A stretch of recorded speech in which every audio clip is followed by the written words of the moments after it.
नमस्कार, आप देख रहे हैं न्यूज 24। मैं आपके साथ पूजा राठौर शर्मा। और चलिए बड़ी खबर आ रही है। समाजवादी पार्टी पर सीएम योगी का हमला। सपा लोहिया के विचारों से हटी। औरंगजेब को आदर्श मानती है समाजवादी पार्टी। अबू आजमी को यूपी भेजो, इलाज कर देंगे। अबू आजमी को पार्टी से निकाले अखिलेश। तो योगी आदित्यनाथ किस तरह से अबू आजमी के मामले में समाजवादी पार्टी को घेरते नजर आए। जो व्यक्ति छत्रपति शिवाजी महाराज की परंपरा पर गौरव की अनुभूति करने की बजाय लज्जा महसूस कर रहा हो और औरंगजेब को अपना नायक मान रहा हो, क्या उसको भारत के अंदर रहने का अधिकार होना चाहिए क्या? और समाजवादी पार्टी को इसका जवाब देना चाहिए। एक तरफ आप कुंभ को कोसते रहे और दूसरी तरफ औरंगजेब जैसे दुष्ट और क्रूर धर्मांध मंदिरों को तोड़ने वाले व्यक्ति को, भारत की आस्था को निर्ममता के साथ रौंदने का कार्य करने वाले व्यक्ति को महिमा मंडन करते हो। आखिर कौन सी नस ऐसी आपकी दबी हुई है कि आप लोग अपने उस व्यक्ति पर, उस विधायक पर नियंत्रण नहीं कर पा रहे हैं? और इसीलिए मैं कहना चाहता हूं कि खंडन क्यों नहीं समाजवादी पार्टी है? समाजवादी पार्टी खंडन करे इसका। लाल बिहारी सुनिए, समाजवादी पार्टी को इसका खंडन करना चाहिए। समाजवादी पार्टी को इसका खंडन करना चाहिए और समाजवादी पार्टी को इसको बाहर निकाल देना चाहिए, बाहर। और देखिए, इसी से जुड़ी एक और बड़ी खबर आपको बता दें। सस्पेंड होने के बाद सपा विधायक अबू आजमी, उनका बयान भी देखिए सामने आया है। उन्होंने सीधे कहा कि मैंने अपना बयान वापस लेने की बात कही थी, मैंने कुछ भी गलत नहीं कहा। अबू आजमी अपने बयान पर टिके हुए हैं। बयान वापस लेने के बाद भी निलंबित कर दिया, ये भी आरोप लगा रहे हैं अबू आजमी।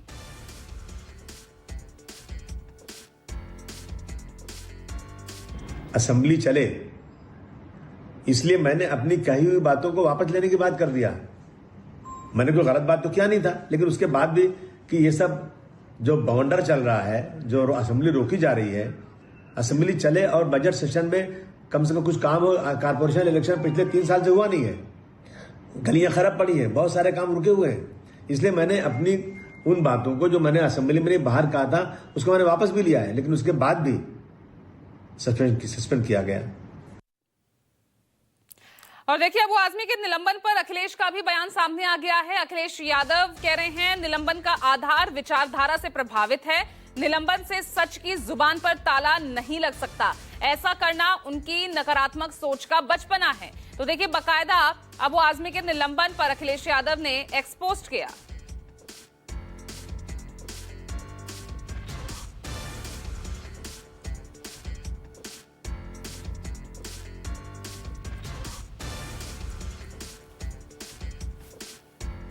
चलिए, 2 सहयोगी ग्राउंड जीरो से हमारे साथ जुड़ रहे हैं। इस वक्त आप टीवी स्क्रीन पर देख सकते हैं। विनोद जगदाले मुंबई से हमारे साथ लाइव हैं और मानस हमारे साथ लखनऊ से जुड़ गए हैं।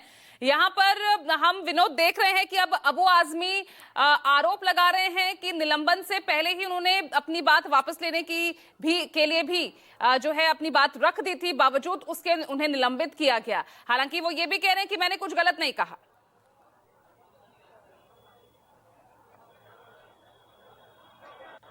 देखिए, एक बात मैं यहाँ पर आपको बताना चाहता हूँ कि कल दिन भर के लिए सदन स्थगित कर दिया गया था। सिर्फ औरंगजेब के बारे में जो बातें एक दिन पहले अबू आजमी ने कही थी, उसके बाद सदन की कार्रवाई पूरे दिन के लिए स्थगित हुई थी।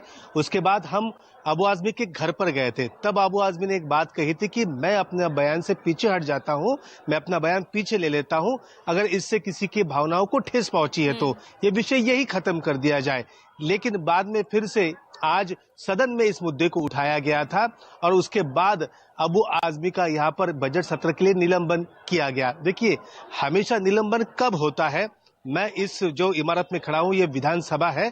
यहाँ पर करीब 18 साल से मैं कवरेज कर रहा हूँ। विधान भवन के अंदर, हाउस के अंदर अगर आपका बर्ताव सही नहीं हो, आपने हंगामा किया या फिर कई पेपर फाड़े, कुछ हंगामा ज्यादा किया, तो जाकर आपका निलंबन वहां पर होता है। लेकिन अबू आजमी का ये कहना है कि सदन के बाहर अगर मैंने ये बात कही है तो मेरा निलंबन क्यों होना चाहिए, ये बात सही नहीं है। अबू आजमी का ये भी कहना है कि अगर निलंबन किया गया है तो मेरा निलंबन नहीं, 4 लाख जो वोटर्स ने मुझे वोट दिया है ये उनका भी निलंबन है, जिनकी भलाई के लिए मैं दिन रात काम करता हूं।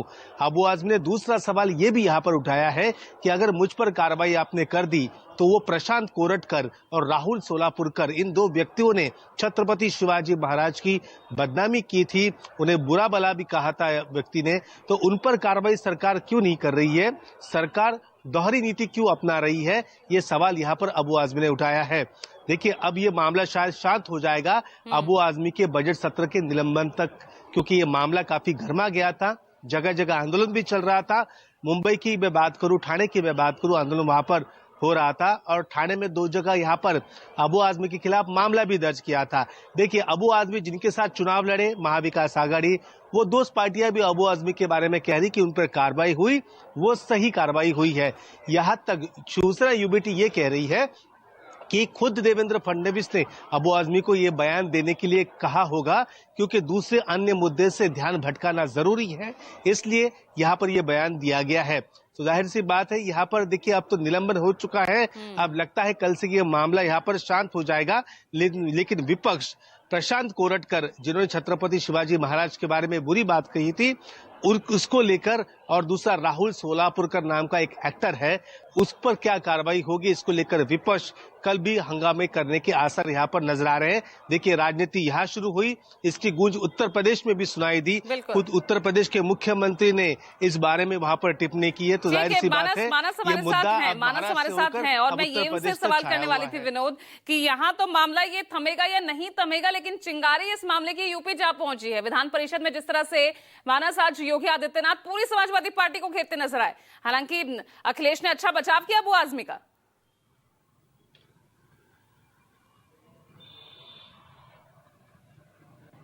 देखिए असल में उत्तर प्रदेश में लगातार एक टकराहट सुनाई पड़ रही है, जिसमें सनातन बनाम सनातन विरोधी, और उसमें इस तरीके के अगर मामले या बयान सामने आते हैं तो निश्चित तौर पर दोनों ही पक्षों के लिए बड़ा मुफीद हो जाता है।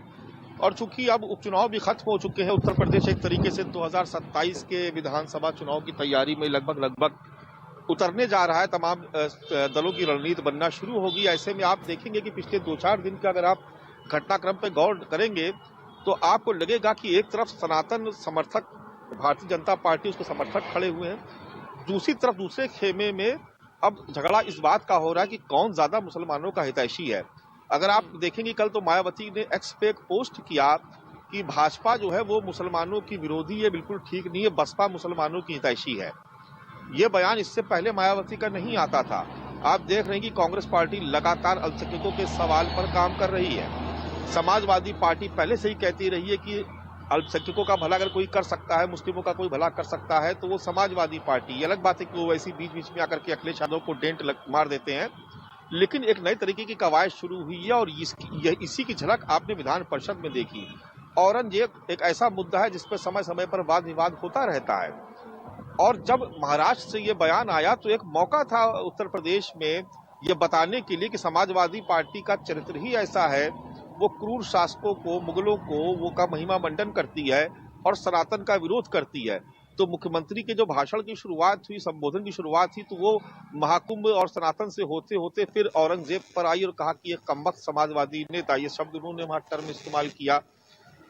तो उसके बाद से आप देख रहे हैं कि समाजवादी पार्टी की तरफ से प्रतिक्रियाएं आ रही हैं। तो ये एक बड़ा मुफीद मुद्दा है सनातन के साथ खड़े रहने वाले लोगों के लिए भी, और जो उसका विरोध कर रहे हैं उनके लिए भी, जो मुख्यमंत्री पर सवाल उठाते हैं। तो एक तरफ पीडीए की बात करने वाले लोग हैं, एक तरफ सिर्फ कट्टर सनातन की बात करने वाले लोग हैं, उसमें बीच में अगर औरंगजेब का नाम आता है तो निश्चित तौर पर यहाँ से वोट बैंक की एक नई सियासत की लकीर शुरू होती है, जिसके पीछे दोनों ही धड़े भागने की कोशिश करते, क्योंकि दोनों को ही अपने कोर वोट बैंक को बहुत मजबूत करना है ताकि उसमें बिखराव ना आए। और इसी नजरिए से, इसी सियासी पहलू से हमको देखना चाहिए आज मुख्यमंत्री के इस भाषण को और अखिलेश यादव के अबू आजमी के समर्थन में दिए गए बयान को। ठीक है, तो ठीक है, यहाँ पर सभी अपने अपने वोट बैंक की राजनीति करते नजर आ रहे हैं। बहुत बहुत शुक्रिया आपका विनोद, और मैं मानस चाहूंगी आप लगातार हमारे साथ बने रहिएगा।